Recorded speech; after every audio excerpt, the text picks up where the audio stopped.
അതായത് കോഴിക്കോട് പ്രസ് ക്ലബിൽ മുഖ്യമന്ത്രി പിണറായി വിജയൻ മാധ്യമങ്ങളോട് സംസാരിക്കുകയാണ്. അദ്ദേഹത്തിന്റെ വാക്കുകളിലേക്ക്.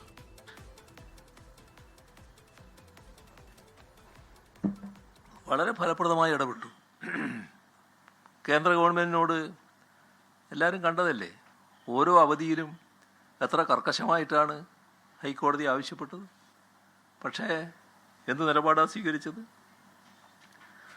ഒരു കൊടുംചതി ഇതിനിടയിൽ കേന്ദ്ര ഗവൺമെൻറ് ചെയ്തു. വായ്പ എഴുതി തള്ളാൻ സഹായകമാകുന്ന ദേശീയ ദുരന്ത നിവാരണ നിയമത്തിലെ 13-ാം വകുപ്പ് കേന്ദ്രം ഭേദഗതി ചെയ്തു. എന്നിട്ട് അതങ്ങ് ഒഴിവാക്കി. അപ്പോൾ ചെയ്യാൻ കഴിയുന്ന സഹായം മുടക്കാൻ കരുതിക്കൂട്ടിയുള്ള ശ്രമമാണ് ഉണ്ടായത്. പിന്നെ എന്തായി?